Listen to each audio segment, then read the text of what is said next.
Hello everyone, welcome to Neso school. हम पढ़ रहे हैं क्लास 10th केमिस्ट्री का second chapter acids, bases and salts, जिसमें हम एसिड्स और बेसिस की केमिकल प्रॉपर्टीज को अच्छे से समझ चुके हैं। अब चलिए आगे चलते हैं और समझते हैं कि सॉल्ट्स क्या होते हैं। हमारे आज के लेक्चर का नाम है family and pH of salts, जिसमें हमारा आज का एक ही टॉपिक होगा जो है family and pH of salts. इस टॉपिक में हम समझेंगे सॉल्ट्स की फैमिली और पीएच के बारे में।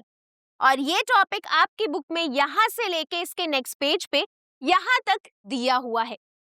तो जैसा कि आप सभी को याद होगा, हमने समझा था न्यूट्रलाइजेशन रिएक्शन। न्यूट्रलाइजेशन रिएक्शन एक ऐसा रिएक्शन होता है जिसमें एसिड और बेस आपस में रिएक्ट करते हैं।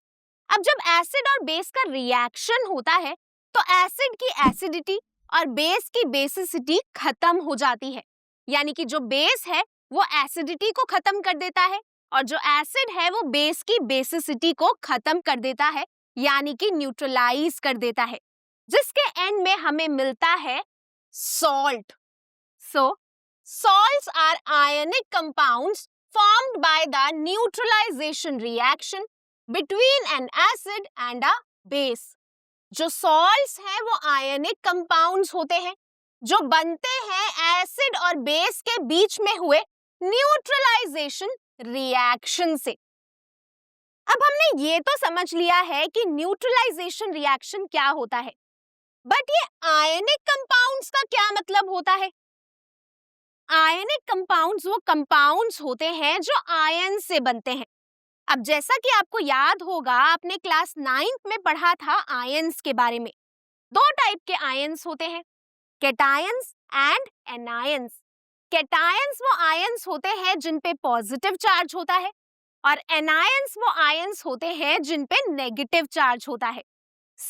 जब एसिड और बेस आपस में रिएक्ट करते हैं तो जो बेस का कैटायन है वो एसिड के एनायन के साथ रिएक्शन करता है, यानी कि बॉन्ड बना लेता है।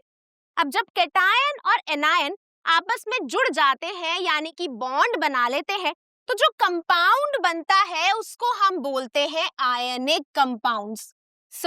आयनिक कंपाउंड्स वो कंपाउंड्स होते हैं जो कैटायन और एनायन के जुड़ने से बनते हैं। बट अब आप सोच रहे होंगे कैटायन और एनायन आपस में जुड़ते कैसे हैं?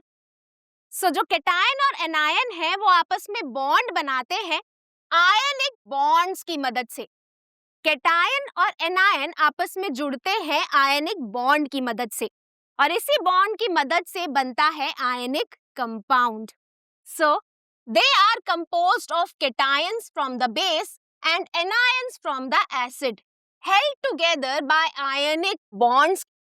जो सॉल्ट्स होते हैं वो बने होते हैं कैटायन से जो आते हैं बेस से और एनायन से जो आते हैं एसिड से। अब जो कैटायन और एनायन है वो आपस में जुड़े होते हैं आयनिक बॉन्ड्स की मदद से और इन्हीं बॉन्ड्स की वजह से बनता है सॉल्ट, यानी कि आयनिक कंपाउंड। अब चलिए न्यूट्रलाइजेशन के कुछ एग्जाम्पल्स देख लेते हैं। पहला एग्जाम्पल हमने लिया है reaction between sodium hydroxide and hydrochloric acid. NaOH जो कि एक बेस है, प्रेजेंट है एक्वस स्टेट में। एक्वस स्टेट का मतलब होता है कि यहाँ पर जो NaOH है वो वाटर में डिसॉल्व्ड है।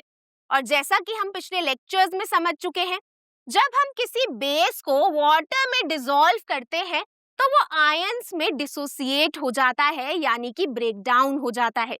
यहाँ पर जो NaOH है वो वाटर में डिसोसिएट होगा सोडियम आयन और हाइड्रोक्साइड आयंस में।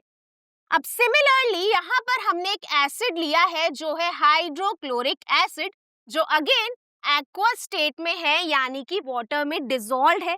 जो HCl है वो भी आयंस में डिसोसिएट होगा, हाइड्रोजन आयंस और क्लोराइड आयंस। जब बेस एसिड के साथ रिएक्ट करेगा तो जो बेस का कैटायन है यानी कि जो सोडियम आयन है वो एसिड के एनायन के साथ यानी कि क्लोराइड आयन के साथ बॉन्ड बना लेगा और बन जाएगा एक सॉल्ट जिसका नाम है सोडियम क्लोराइड यानी कि NaCl। अब सोडियम क्लोराइड के साथ रिलीज होगा वाटर यानी कि H2O मॉलिक्यूल्स। अब चलिए नेक्स्ट एग्जाम्पल देखते हैं। अब इस एग्जाम्पल में हमने लिया है KOH यानी कि पोटेशियम हाइड्रोक्साइड जो एक बेस है, और साथ ही लिया है H2SO4 यानी कि सल्फ्यूरिक एसिड, और नाम से ही पता चल रहा है ये एक एसिड है। सो जब KOH H2SO4 के साथ रिएक्शन करेगा तो जो पोटेशियम आयंस हैं वो सल्फेट आयंस के साथ बॉन्ड बना लेंगे और बन जाएगा एक आयनिक कंपाउंड K2SO4 का यानी कि पोटेशियम सल्फेट का, और साथ में बनेगा वाटर यानी कि H2O। अब नेक्स्ट एग्जाम्पल हमने लिया है सोडियम हाइड्रोक्साइड का और सल्फ्यूरिक एसिड का। जब इन दोनों का रिएक्शन होगा तो जो सोडियम आयंस हैं वो सल्फेट आयंस के साथ बॉन्ड बनाएंगे और बन जाएगा सोडियम सल्फेट सॉल्ट और साथ में H2O मॉलिक्यूल्स। अब नेक्स्ट एग्जाम्पल हमने लिया है कैल्शियम हाइड्रोक्साइड बेस का सल्फ्यूरिक एसिड के साथ।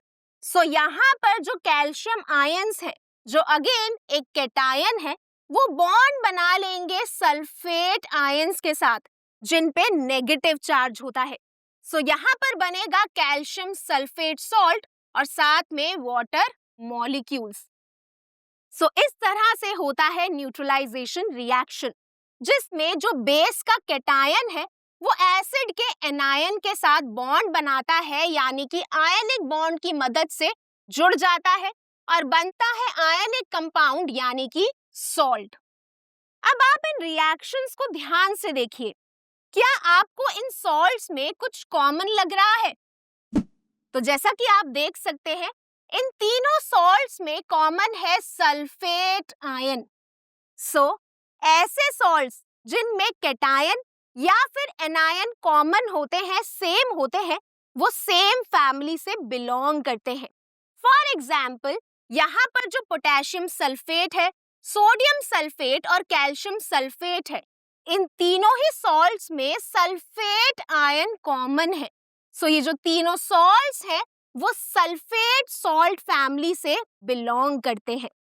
सो सॉल्ट फैमिली वो ग्रुप होती है सॉल्ट्स की जिसमें या तो कैटायन या फिर एनायन कॉमन होते हैं, जैसे इन तीनों में सल्फेट आयन कॉमन था। सो हमने ये तो समझ लिया है कि न्यूट्रलाइजेशन रिएक्शन क्या होता है, फैमिली ऑफ सॉल्ट्स का क्या मतलब होता है। अब चलिए डिस्कस करते हैं सॉल्ट्स के पीएच के बारे में। पीएच क्या होता है ये तो हम पिछले लेक्चर्स में समझ ही चुके हैं। पीएच का मतलब होता है पोटेंशियल ऑफ हाइड्रोजन। पीएच हमें बताता है कि कोई भी सॉल्यूशन कितना एसिडिक है, कितना बेसिक है या फिर न्यूट्रल है। अब जो सॉल्ट है वो बनता है न्यूट्रलाइजेशन रिएक्शन से, बट इसका ये मतलब नहीं होता कि जो सारे सॉल्ट्स हैं वो न्यूट्रल होते हैं। अलग अलग टाइप के सॉल्ट्स होते हैं, कुछ सॉल्ट एसिडिक होते हैं, कुछ बेसिक होते हैं, कुछ न्यूट्रल होते हैं। सो जो सॉल्ट है उनका पीएच डिपेंड करता है एसिड या फिर बेस की स्ट्रेंथ पे। So the nature of a salt solution depends on the strength of the acid and the base used to form it.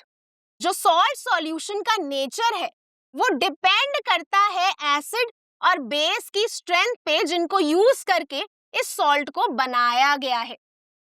सो ऐसे अलग अलग टाइप के सॉल्ट्स होते हैं depending upon the pH of the salt solution. तो चलिए सबसे पहला टाइप हम डिस्कस करते हैं जो है न्यूट्रल सॉल्ट्स। अब जैसे कि आपको नाम से ही पता चल रहा है यहाँ पर जो सॉल्ट्स हैं वो न्यूट्रल नेचर के होंगे, यानी कि ना एसिडिक होंगे ना बेसिक होंगे, वो न्यूट्रल होंगे।